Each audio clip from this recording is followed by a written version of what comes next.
Okay guys, this is not a reactionary video, this is an exclamation, no it's not, it's an, oh my word, wow, good job this isn't live, isn't it? Mind you, I don't do editing, so I'll just carry on. This is an explanation of why we use the TO&E in our group, and what it does and what it brings and how it benefits you.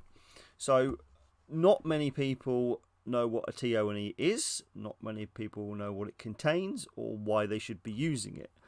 As I said in other videos, it's essential that a group knows who they are, what they are, when they are. Without that, you have nothing to base things on. The TO&E can help you also discover your starting point to who you are. You may know your 101st, you may know your 502. Or 501 or 506 or whatever you want to whatever unit you want to portray. From them onwards, when we first discovered TO&E, because of course we didn't know about this either, this is just something that somebody else mentioned and we went, what the hell is a TO&E? Table of Organisation and Equipment. Sorry, my phone's making strange noises. So there was about, I think, 7 of us or 8 of us in the group when we discovered this. So we looked at the TO&E. And this is February 1942. This is the starting point for TO&E. This isn't the final version, but we'll get into that later on. There was about 8 of us in the group. And we looked at the TO&E, and it works vertically. So a platoon headquarters, I'll tell you what, I'll highlight it. So then you can see what the hell I'm talking about. So, this is for infantry rifle company and below.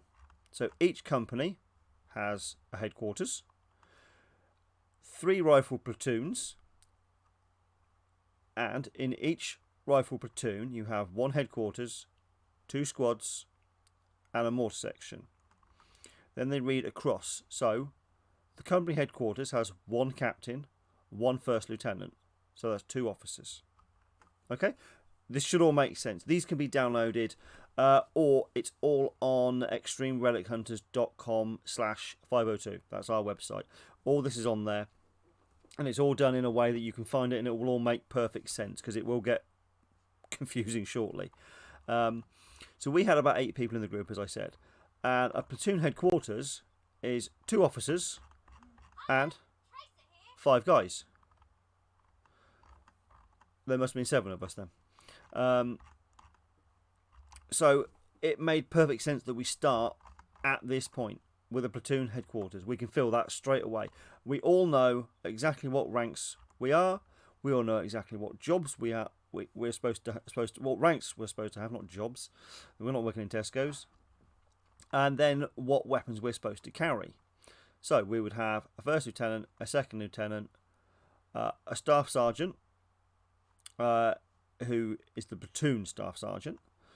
Then we have a corporal, who is signal, radio and code. You notice there's also other corporals in different sections. You get the squad leader's assistant and things. You get 3 technical grades. Sorry, you get 3 enlisted men that are technical grades, privates or private first class. You can work out what these are later on. Those 3 men are broken down into 2 messengers and 1 radio operator. Total of 5 men, 7 men total with the 2 officers. They get 7 parachutes, of course they do, everybody needs a parachute.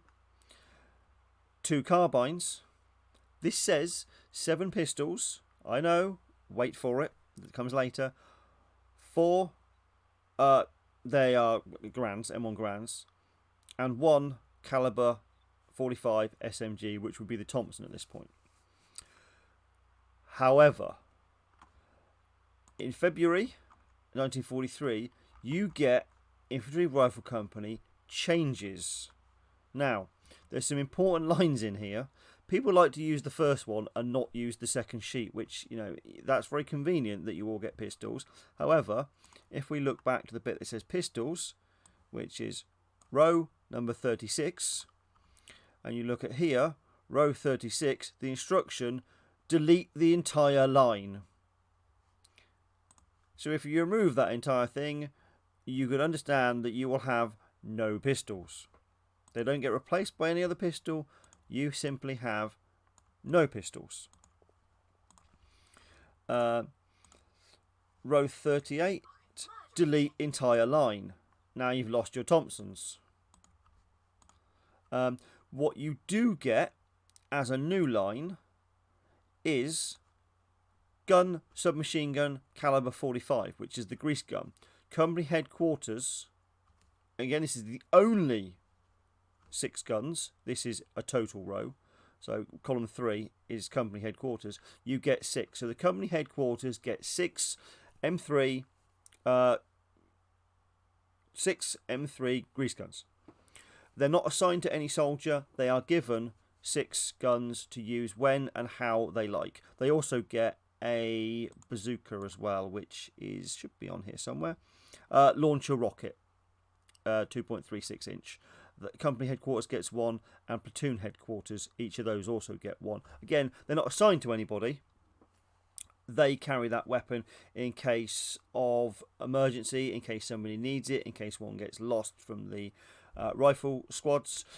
That then it gives you spare equipment. So some unlucky person will be carrying their Garand and a bazooka.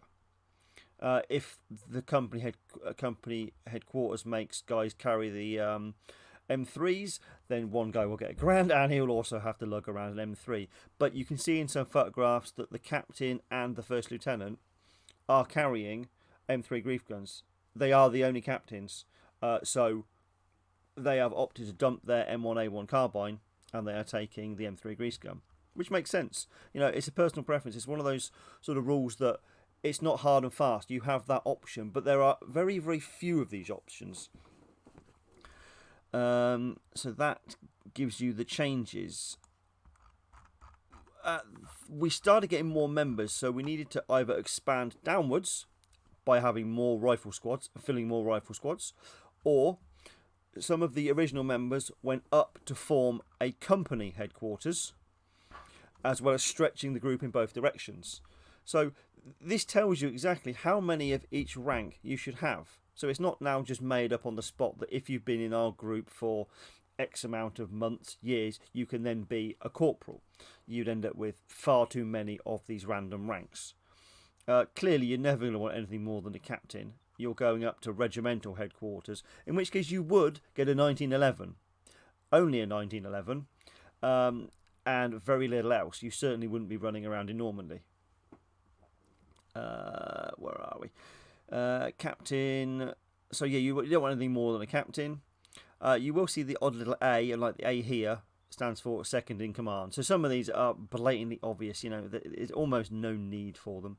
A B, armed with carbine, substitute M1 rifle until the latter weapon is available. So you should have a carbine, use the M1 if not. So some of these things are just irrelevant. And some of them get outdated and replaced later on when the pistols and things are removed. Like for the, who is he? The staff sergeant, it says S, he gets a Thompson. Of course, later on, all the Thompson gets removed, so he's then told he needs to have the M1 Garand. I think, yeah, it's one of these here that I can't remember which one it is. Where is he? It's that one there. Armed with M1. That's the platoon sergeant, the staff sergeant. R1, armed with M1 Garand. So when you combine this sheet against this sheet, you get actually the up-to-date version for June 44. In August 44, they scrap the whole thing because you've got various different papers. You have to combine them all to make one that makes sense. So they redid the whole thing in August, and the August one is much better, obviously irrelevant for Normandy, but for Market Garden and things, it also goes a bit more into detail and says what the officers should have, what the NCOs should have, like compasses, map cases. It goes into binoculars, goes into a lot more detail. A lot of that information is still correct for Normandy. Like all the NCOs, like sergeants, staff sergeants should have a map case. They should have binoculars. They should have the lensatic compass, where enlisted men all get the wrist compass. You should never have both because that makes no sense, obviously. But this is your building blocks to making a group. It stops you having all sorts of crazy ranks. It keeps everything structured. You won't have all the nonsense with everybody having pistols. Almost everybody has an M1 Garand, apart from the very few officers. With exception to that, I think a couple of the ammunition bearers, or is it like machine gunner's assistant? No, the assistant gets. Okay, so let me. I put it all together on one sheet. I've combined the two. It's just easier to follow. B, armed with carb. Oh, okay. So the light machine gunner, he gets a carbine, and the mortar gunner and the mortar gunner's assistant get carbines. The ammunition bearers all have Garands. So those are the only people, as well as the officers, who get M1A1 carbines. Everybody else gets stuck lugging around a Garand. But, you know, that's not such a bad thing. They're a beautiful thing, and they're a fantastic weapon. What else do we need to touch on? Technical grades get listed down this very first column. And when you go later on...